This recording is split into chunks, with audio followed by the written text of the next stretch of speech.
Hey y'all, how y'all doing? This is Lene with the Lene Gray Show, and today is Tuesday, May 26th. I was about to give the wrong year, but it's Tuesday, May 26th of 2020.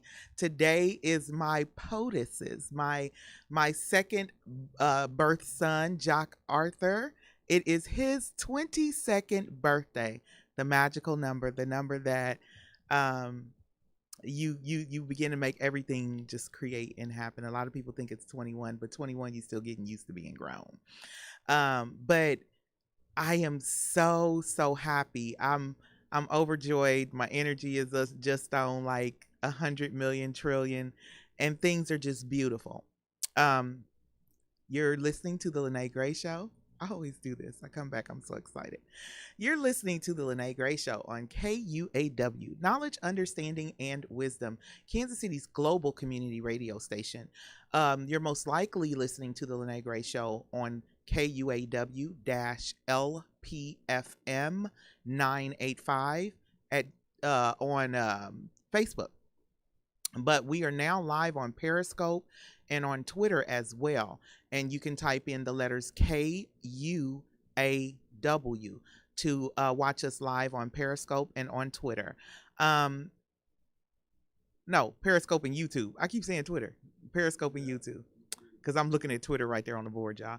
But in order to access our page on Twitter and Instagram, you can type in the letters KUAW, as well as for those who like to listen to the show, but not necessarily. And this is for all of KUAW radio.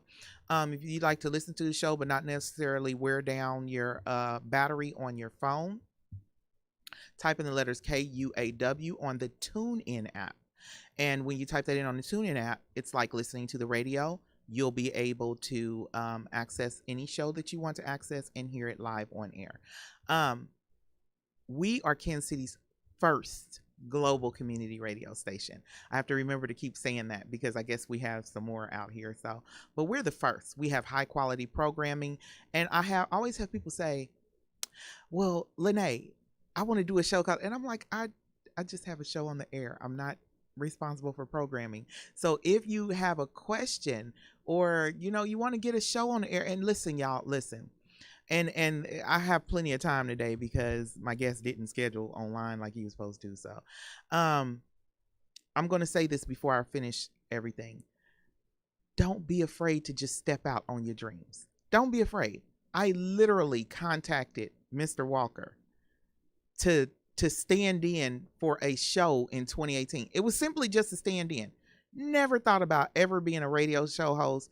Never thought about ever talking about what came to my mind. None of that. It was just simply because she had a good show that only came on once a month, and she missed that month at the loss of her mom. And so I was like, I would like to stand in when she can't do it. We sat here, we talked, and I walked away with a show. So, I mean, if it's meant to be, it'll happen.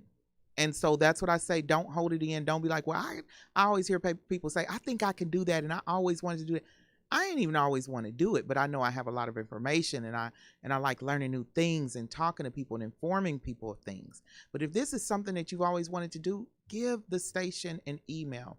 The email is kuaw985@gmail.com. The telephone number, you can call the station. The telephone number is 816-599-6893. If you do not have social media, they have a web page, and you can just go to the web page, kuaw.org. Going to the web page allows you to watch all of the shows live on air, and you don't have to log into social media if you don't want to. And like I said, you're watching the show most likely. We have a lot of viewers from Facebook until the other viewers get used to watching on Periscope and YouTube. But you're watching on Facebook at KUAW-LPFM 985. Now, today we have several subjects that I wanted to cover. The first subject that I want to cover is a lot of people. Let me turn my phone down. Hold on, because my phone is jumping, and people always seem to. Tuesday night is my hot night. I guess people are like, oh, they done got past Monday and stuff pops up in their head. And I don't know if you, my previous listeners and viewers will be like, I remember when you was answering your phone on air because people were calling me, and I'm like, I'm on air. Why are y'all calling me if I'm on air? So, but literally, I want the first thing that we're gonna do is people don't understand that this time is a time for healing. It is a time to pull yourself together. It is a time to look within and to slowly not do big things changing stuff that's going on, but to slowly change the things that you do not like, to change the things that are going on with you that are happening. And um as everyone knows, hey Miss Benson, as everyone knows, I just started my spiritual life coaching, which is called Ascending the Power of I Am. And one of the things that I'm finding with a lot of the people who are now students of my spiritual life coaching is that they didn't know where to start. They didn't know how to start. One woman said, people always tell me I'm so powerful, but I feel like I have no power. And that statement almost broke my heart, but I did realize that she's not the only one that feels that way.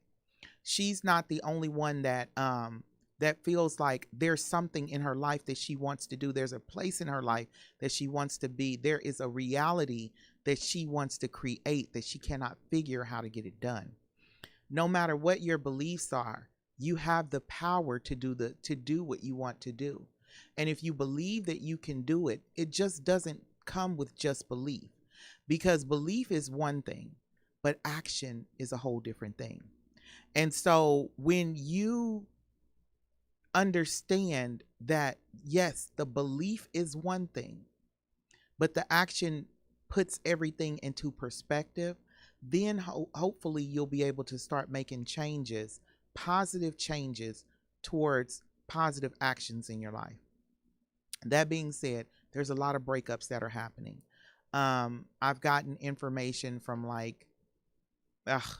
probably in the last week, 5 or 6 different women who need to talk because they're going through breakups.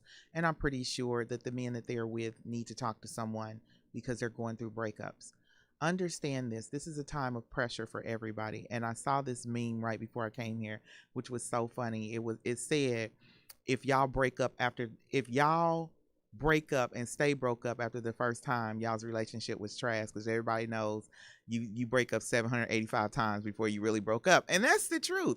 A lot of times you get upset and everybody pack their bags on it, and it's just all in the heat of things. Now, as long as it's not abuse, as long as it's not any type of abuse, then it's okay to give it another chance, y'all. It ain't pride, it ain't none of that. It's just maybe y'all been quarantined together for too long. 24 hours, anybody, you get sick of 24 hours with yourself, honestly. If you don't escape in a book or escape to some music and dance, 24 hours with yourself will drive you crazy, let alone 24 hours with a person who's not in your body. So, and I hope people understand what I mean by that. But what I want people to understand is it's not the end of the world. What you don't do is you don't make permanent decisions on a temporary situation or on temporary emotions. Now, you're going to hear this here first because I made it up. You know what? I ain't even going to say it till I copyright it. So, but there's a saying that I have about fear, and only my students know this saying about fear because it plays into everything. Hey, Miss Walker. Hey, Tommy. It plays into everything that people deal with. But I just want everyone to understand, and this is the one thing I want to break down to people. When you're dealing with fear, if you ever notice when a feeling or an emotion is real, let's say you've seen someone get bad news about a family member, the first thing you see them do is double over grabbing their stomach. When that feeling comes from that area, it's real. Got hair on my mouth. Hold on. I'm sorry, y'all. That is the reason why I want to cut it. But when it's coming from the stomach area, when it's real. When it's coming from your chest and you get all tingly in your chest and that feeling like that's fake. That's not real. That's made up. And oftentimes people react on that chest feeling instead of that stomach feeling. And so when you react on the chest feeling, you always make a mistake. But these are things that have not been widely passed down, especially amongst our people. And when I say our people, I mean Black people, the diaspora, the descendants of kidnapped and terrorized hostages. This is often information that's not passed down amongst us. So we make decisions out of fear. And it's not a real emotion. That exactly, Sheila, that gut feeling, your gut is not going to lie to you. It's powered with your brain and your spirit. So your gut is always going to tell you the truth. But that chest feeling and that, oh, something ain't right. And I had a issue with, not an issue, but a situation where someone this weekend was swearing up and down that things was not going to be right when they got back home. Oh, I know this happened. I know this happened. And I said, where are you feeling it? Are you feeling it in your chest or are you feeling it in your stomach? And the person said, I'm feeling it in my chest. I said, it's not real.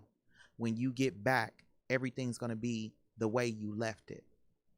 And the person kept saying, you don't understand. You don't know. I said, I promise you, when you get back, everything is going to be the way you left it. And what happened when the person got back? Everything was the way they left it. Exactly, Sheila. Your gut is the body's second brain. And I always like to say that to people, but a lot of people don't understand it. But your gut is literally, your gut and your brain are connected. They are literally connected. And so I look at them as the same thing because normally they synchronize. Your brain will tell you to run right when your fight or flight response is instant in both your brain and your stomach. That's the reason why you have people who, when they're sad, they eat. It's an instant response. Or when they're sad, they won't eat. It's an instant response. Or when they're happy, there's some people who, when they're sad, they'll drink. Or, the brain and the stomach work in synchronization together. And so what I want everyone to do is this show, I want people who are watching to understand, and this is the reason why you always see a majority of your monks fast. Because if you can get the stomach fasting comes with meditation. Fasting is the stomach or the gut's version of the brain's silent mind meditation. When you fast and you only take in water, or some people dry fast, it is denying that portion and allowing that portion to speak to you clearly. It is the same thing as going into silent mind meditation and allowing the mind to just be quiet. And you can clear up emotions and you can clear up situations. But a lot of times, because we will not be quiet, we will not go into that room and close the door, go in that closet and close the door with silent mind meditation, we hear every voice walking and we answer the call of fear.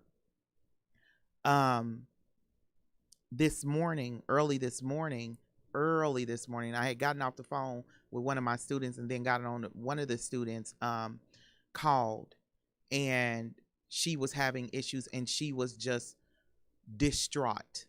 And this is what I want to talk to everyone about, is the words you speak, you have to live them. The one time that science, spirituality, and religion agree is on words. The Bible says life and death is in the power of the tongue. Whatever religion that's Abrahamic, they all say the same thing. Life and death is in the power of the tongue. Spirituality uses the words abracadabra, whatever word you want to say. That means I create what I speak. Science calls it entropy. Entropy is when words leave your mouth, and this is scientific. When words leave our mouths, when they go into the atmosphere, they have to create chaos or destroy the atmosphere in order for them to take on life and live. But they have to keep making stuff happen. They have to mess up everything in the energy and the frequency and the vibrations because they have to take on life and live. So when you know, and I always tell people, when you recognize the one time that science, spirituality, and religion agree, it has to be the truth. So now we have to begin to change our language. We have to begin to change our narratives. We have to begin to speak to speak. We must speak what we want to live. But not only speak it with belief, knowing it has to happen. Because, see, one of the things a lot of people don't know, and y'all hearing this on my show first, and anybody who's ever heard it, let me know. But y'all know I'm a science junkie and a science geek. And I used to read and study science all the time, and I'm getting back into it. But it was like a big part of my life until, started going through the stuff I put myself through in 2017, 2018. So I put all my science books down. But one of the things a lot of people don't realize is the reason why when you can say bad things, it seems to have manifested quicker than everything else is because the energy that you put behind it.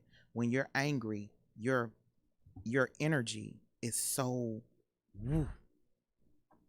But a lot of people, you put the belief behind what you say.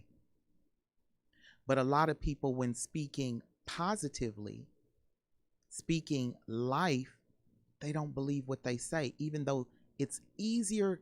They said it is 100 million times easier to create what you speak and out of positive emotions. But most people don't believe it. So the spirit lines up, the words lined up, but your belief ain't there. But when we angry, the spirit lines up, the words line up, and the belief is there. And so that's what I want people to understand. A lot of these, and a lot of the women who I'm talking to, who broken up or having bad relationships and this, that, and the other, and no one person is at fault. It was just a whole bunch of emotion coming through. I'll be talking to her and I'll be asking and I'm like, I can't find no fault in what he said. Can't find no fault in what he did. No one person is at fault, but the emotions, the energy motion, just like the word email is shortened for electronic mail, look it up. Scientifically, the word emotion used to be called energy motions, which means your energy is moving away from you. It has to create. So when you know that, you then check them chakras, because that's all chakras are, is energy, motions, emotions. They're all the same thing. You got to check it and get it in balance. And then I tell people, I've had situations, I literally had a woman threaten to shoot me at the laundromat because she's all out of whack. Now, before I balanced, and I was simply asking her a question, and she's all out of whack. I guess her home life is that bad. And when she threatened to shoot me, she got ready to put her hand where the gun was. She wasn't going to reach that gun because I was balanced. I was watching everything around me. I'm seeing the situation. She just going off. She's unbalanced. And she's attacking. But I'm talking to the people in Kansas City. Y'all are internalizing so much stuff that's going on. Y'all watching the news. Y'all, I don't, only way I'm going to find out if somebody got shot is if somebody calls me and says, Lene, can you pray for me? My child got shot. I don't watch the news no more because the news intentionally plays with y'all's mind. When you watch TV show, I went over to Africa and watched shows, and I didn't see nothing bad about black people on TV until they started playing the stuff that came from over here. That taught me this is a program agenda. We stress because of what we let in our ear gate and our eye gate. And then we don't have time enough for family because we so stressed. Black people can't love each other. Black people cannot come together without problems and issues because we're so stressed from what the world is showing us.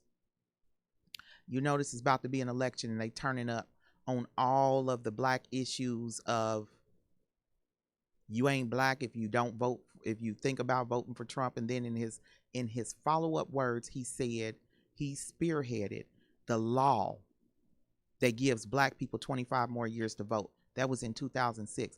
But the black people got mad at you ain't black if you consider or you don't know if you should vote. No, what should have made us mad as a people, if we're going to get angry and talk about anything, is the fact that this man just admitted that we stopped voting in 2032.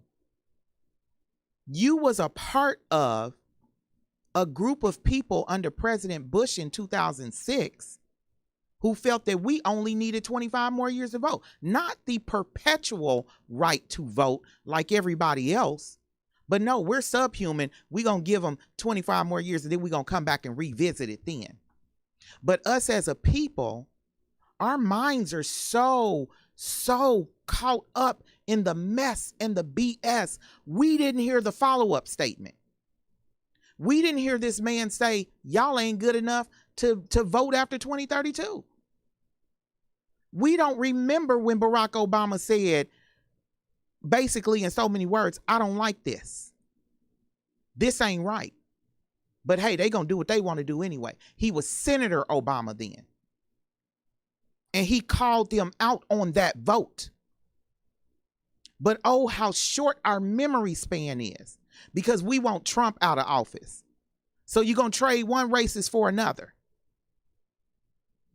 And I call a spade, because if you can sit in that chair and think that giving human beings a limited time of their own right to a country that their ancestors were bought to against their will, we are the natural citizens of the United States, because not only are we descendants of slaves or kidnapped and terrorized hostages, I don't use the word slaves, but we're also descendants of the Native Americans who were here.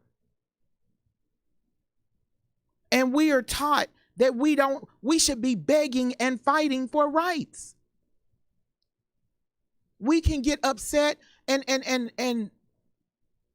it upsets me when we decide that we're going to jump on the bandwagon of a murder. What do you do to prevent these police murders? What do you do to prevent all of this locking people up and it's unjust? What do you do to prevent people from getting excess tickets? How do you change the laws? You do what our ancestors who were newly freed did. What is that you do? You become the legislation. You become the judges. You become the police officers. You become everybody who is in a position of authority.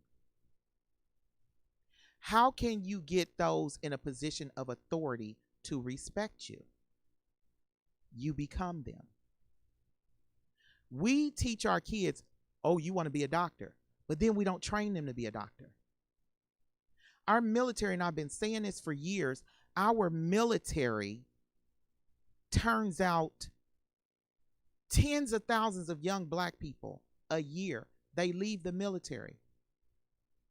Those should be our cops, because they've been in that quote unquote white man's military, and they know how it is. They know what goes down. They know how people treat them. And they know that if it's like that in the military and they come home and they got to fear for their life, go on ahead and tell them. I had one man tell me, because he served, he said, well, I went and he joined the Kansas City Police Department, and it was so racist that he left. But the only thing I can tell people is we have men who joined the police department back in the 60s and the 50s and the 70s. And you don't know what racist is until you've walked a police service lifetime in their shoes. We don't know what racist is until we talk to the first woman who was the first black woman who came through and ranked up in the Kansas City Police Department. And they lied on her because they knew she was next up to be chief. And they lied on this woman who had money on top of money and said she stole some dang on samples of cosmetics off of a table at a convention and used that to get rid of this woman. The very man that she wrote her capstone about to exit police academy is the very man who did her that way. Until we began to put ourselves in position to where eventually everybody got to move on up out, and it's going to be nothing but us there, we're going to always beg. We're going to always run. We're going to always walk around with our hands up. We always going to lay down on the ground and have people do chalk lines in memory of. We always going to be putting up crosses and marching and taking pictures and doing emojis because we're not putting our action where we need it to be. There is a homeschool program, and now the parents see that you can homeschool your children. I've been begging people to get their child into this homeschool program. Family Home International.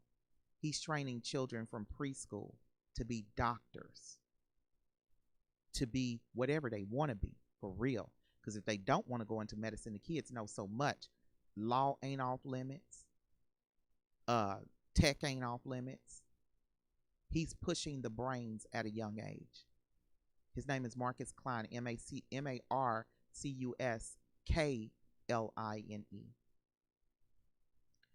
I have to go to break. It is 8:31. Stay with me. We have more to discuss here on the Lene Gray Show on KUAW, Knowledge, Understanding, and Wisdom, Kansas City's global community radio station. I'll see you all in 2 minutes.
And we're back. Thank you for staying with us here on the Lene Gray Show. Here on KUAW, Knowledge, Understanding, and Wisdom, Kansas City's global community radio station. And I've had a lot of people say, who did your song? Who did your song? My son, D Professor, Desmond D Professor Mason, who I've had on the show, the 2019 Beast of the Beats, I Standard Beats of the Beats winner. And that's international. He did that. He did that.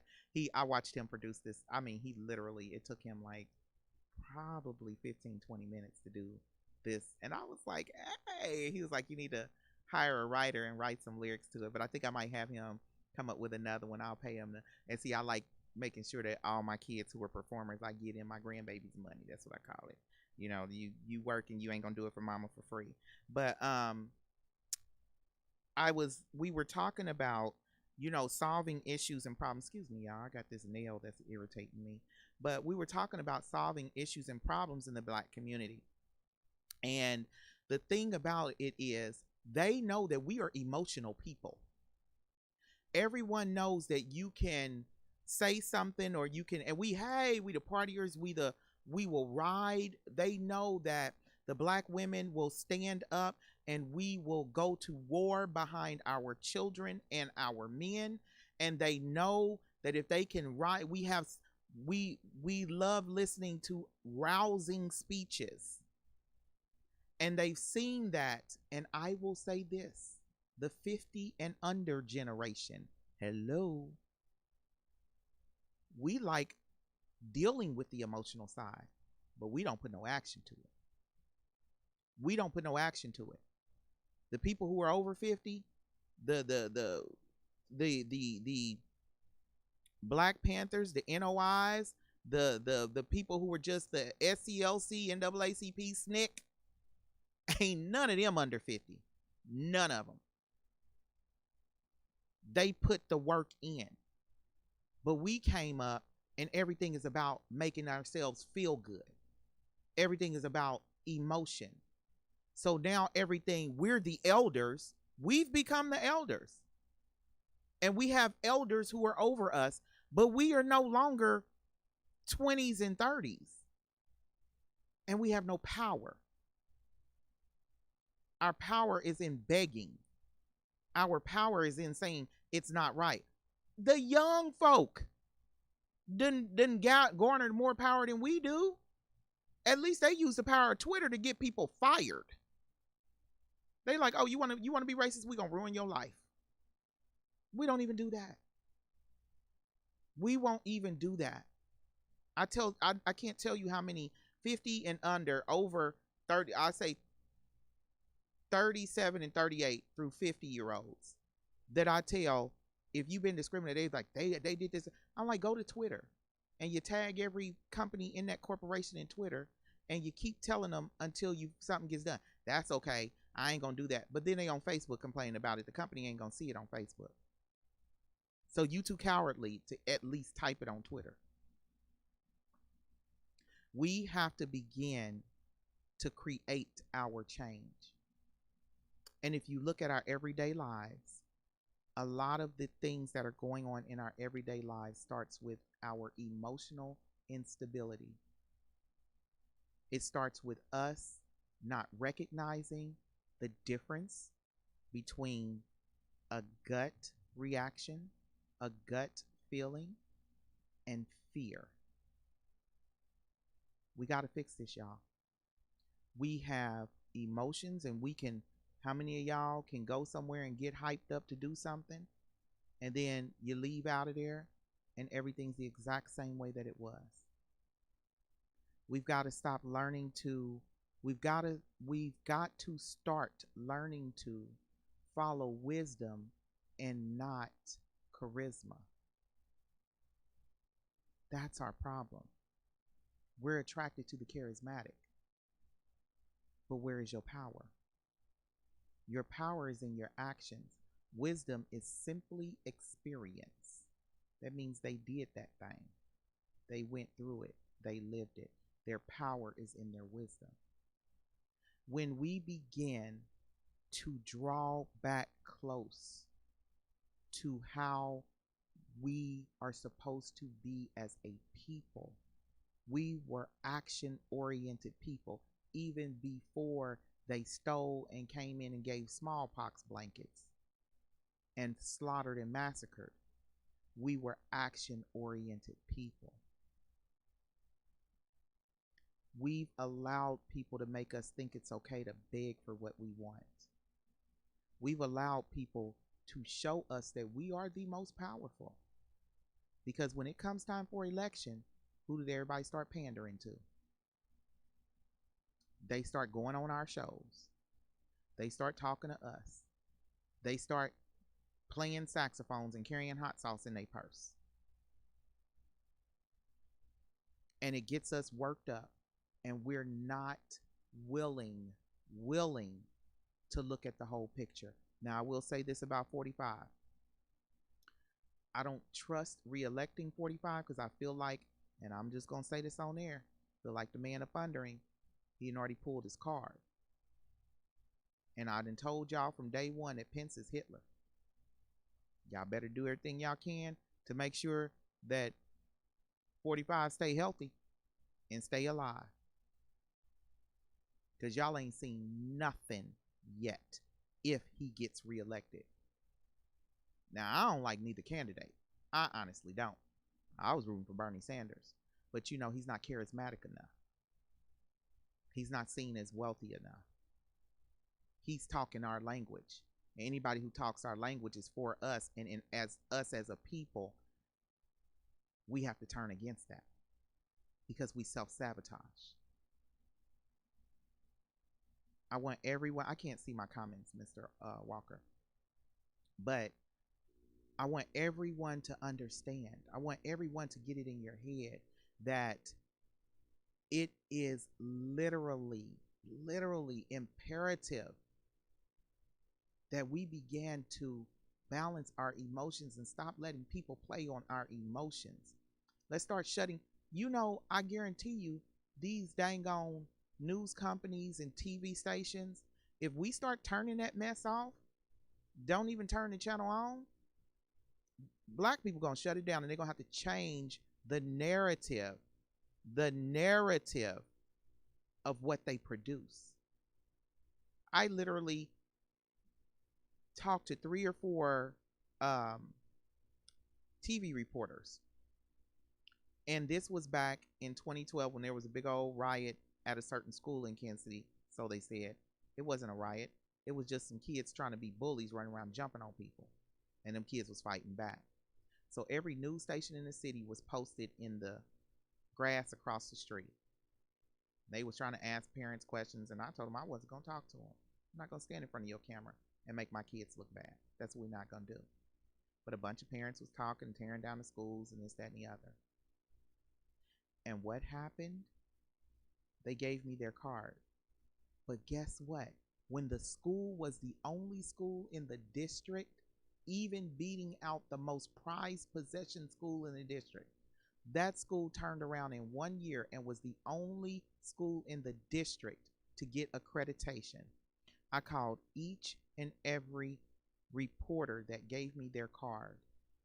I called them, told them it was very important that I would like to speak with them. And they were like, okay. And I told them what happened. And each and every reporter told me that story won't bring in ratings. So hence children, under the guise of Dr. Robinson, and he was an amazing principal that Kansas City lost. But under the guise of Dr. Robinson, these kids turned it around in a year. Everything jumped. Academics, attendance, test scores. Them kids did they thing. These was babies who were just in a school that the school was just all messed up. And these kids turned it around, and it's not newsworthy. But the reason why it's not newsworthy is because we sit there in front of the TV and we watch stuff that ain't newsworthy. We tell them what's newsworthy. We tell them, Charlemagne the God said it the best. Black people have a chokehold on society. We own society. We own it. we have a chokehold on society. I went over to Africa and saw everything that we do, that the 90s and the people who were born in the 70s, the everything that we were doing as teenagers, everything we started, the way we dress, the way we act, walk, talk, they're doing that in Africa. They're doing that. I have a friend from Asia, and he's always sending me pictures on Instagram and stuff. And he's dressing like us. He's walking like us. He's talking like us. They're doing what they see us do. We are number one. There's 3 young kids right now, and there's hundreds and probably hundreds of millions that haven't even been tested. I know my son was one of them, that have higher IQs than Einstein and Bill Gates and all of them. But we settle for the narrative that we got to beg somebody for something. We settle for the narrative of, we gave y'all 25 more years to vote. I spearheaded that. He said that with pride. That shook me to my core. I care less about the you ain't black if you consider voting for Trump. No, sir. Pump your brakes. Did you just say that you spearheaded us getting 25 more years to vote? You didn't think anything about our right to vote being perpetual, never to be revoked. The same exact rights as the Eurasians or Anglo-Saxons or whatever you want to call y'all. You didn't think anything about that as you're writing this law. And you have the nerve to brag that we only got till 2032. It ain't even 25 years from 2020 we got. So we don't have the right to vote till 2045. No, it's 25 years from 2006. That's what I'm telling us as a people. We got to wake up. And at some point in time, when you wake up, unless you're paraplegic, you never get out of bed. That's the only time you don't wake up and get to moving. But we have to wake up as a people, and we've got to get to moving. I'm going to say something that a lot of people don't like, and every time I say it, everybody gets mad at me. They say, oh, black people are at the bottom of the totem pole. Black people at the very bottom. No, the black woman is at the very bottom. And until the black men recognize that, and the black women who think you're supposed to be at the bottom recognizes that, we gonna stay at the bottom. You oppress the strongest. You don't oppress the if you look at it, and there's a thing that this man did with his track students.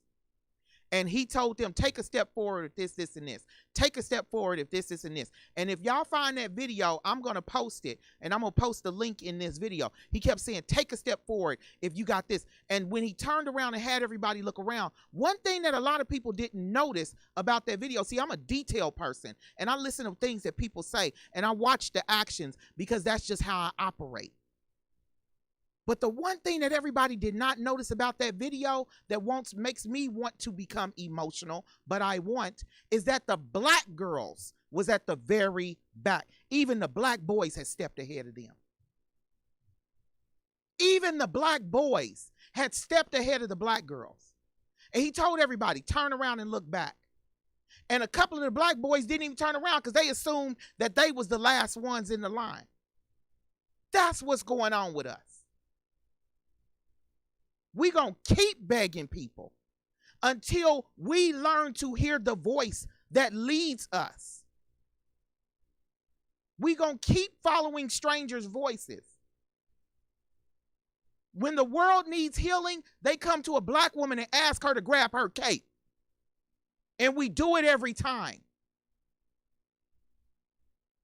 When people want their company ran right, they go get them a black woman. They groom certain black women from high school to become CEOs of companies. Certain black women are groomed because somebody recognizes in them, hey, that's who I want to run my company when I walk away. Let me go on ahead and mentor her. She's going to be the baddest. They can see it, but we can't see it in ourselves. They can see it, but our men can't see it in us. Why? Because it is meant to be this way. Because when the voice of the woman stands up, because every single race of man out here goes off the voice of his woman, and that's why they not at the bottom. But black men are taught, nah. I hear you, but I'm going to do what I want to do. And in my former marriage, I would say, let's do it this, that, and the other way. Well, no. And he would play me off. And by the time I was ready to leave him and we established a whole bunch of stuff and I was just sick of the relationship and sick of the marriage and didn't want to deal with this crap anymore, all of a sudden it was, how do you feel about this? But my mouth is shut now because you didn't appreciate me. I'm not going to help you establish anything else because I'm out this door. And see, that's what I don't want for the black people as a whole. It was a video on Instagram. It was a video on Instagram where the man was talking about black men quit being so proud and thinking that just because you ain't got what she got, you less than a man just because she makes more money than you. And he was telling realness. And as I went down the comments, the black women, we have been so torn down that their comments was against this man who's saying, do your thing, sis. And if a black man don't want you, don't you die single. There's other men out here who will. And this is coming out the mouth of a black man. And they attacking this man. And then the black men was attacking the black women. And I said, it is such a sad state that we as a people have come to. We have handed over our minds. See, here's the thing about it. Hustle and Flow was like a movie that I really liked, you know, little hood chick. And in the movie, she told him, I think it was Hustle and Flow, it was, with what's his name, Terrence Howard. And he was a pimp that was trying to be a rapper. And one of his prostitutes, the white girl, said, you think you got the power over me. I give you my mind. And see, that was the most powerful statement that she could have ever made. But most black people miss that. We watch the movie and don't hear what she said. But we as a people, we hand over our mind to whatever they know our attention span is so short because we don't meditate, and that mind cannot calm down to stand outside of the situations. So all they have to do is bring up another situation. Oh, they're calming down. Let's get them all worked up again. Let's drop this. See, the Ahmaud shooting, people were not upset anymore. So then they dropped the video of the woman with the dog. And recently they just dropped a video of a black man telling the cop he can't breathe. See, they want to keep us in our emotions. Why? Because chaotic emotions allow you to not function and focus. When your emotions are chaotic, people can control you. I'm going to read some of these comments. Desiree. Hey, Desiree. Desiree said truth. Sheila Kane. Yes. Being mind effed. Exactly. Our men aren't team players, kingdom builders with their women. Desiree said yes. And Sheila said, have handed over our power thinking we don't have power. And that's the truth. And I will say this. We are raising men who know this. But we need the older men, the over 33 and 34-year-old men to catch on board. We need our power. But our power is always being disrupted because squirrel. If everybody's ever seen Up, if you got kids or grandkids, this is a movie called Up, and he was building a bunch of balloons so he could float off into somewhere. And he had this dog that had severe ADHD, and he could be talking to the dog could be spitting some wisdom like us, and a squirrel run by, and the dog be like, squirrel, and go chase the dang on squirrel. That's us. We get it together and then we allow people to shift our attention elsewhere. I want us to learn the difference between real and chaotic emotions. I want us to learn the difference between real and chaotic emotions. Once again, Sheila said, once again, our attention span is as short as the click on the shotgun. Exactly. We have to begin to focus. The only way to focus is to begin to silent mind meditate. They teach black people to meditate with all kind of stuff playing in your ear. They teach you that meditation is bad. The church try to tell you meditation is bad. Half the people don't want you to believe that meditation is good for your brain because they want control of your brain. Ain't nobody telling you not to pray. Prayer is essential. But when you get done doing all that talking, when you going to shut up and listen? And that's exactly what meditation is. I want everybody to share this show, share it as much as you can. Hopefully, people will get a message from here. Hopefully, people will stop acting out of emotion and will get control of your emotion and your mind. And hopefully, things for us as a people will begin to change around. I love y'all. I do. And y'all have seen my journey. If you go back on my Facebook, if you ain't Facebook friends with me, you can go back on this show. You'll see my journey. You'll see how I've grown. Just start from the beginning. You'll see it. But I know meditation is essential because I was doing a whole lot of praying, but never got quiet to hear what was being said to me. This is Lene Gray Show on KUAW, Knowledge, Understanding, and Wisdom, Kansas City's global community radio station, first global community radio station. You can hear the Lene Gray Show every Tuesday night at 8 p.m. Central Standard Time here on KUAW, on Facebook, Facebook, Twitter, Facebook, YouTube, and Periscope, and also on TuneIn. Also on TuneIn. But I love y'all. I wish everybody joy, love, peace, happiness, health, wealth, well-being, total enlightenment, and a stable mind to you all. Take care. See you next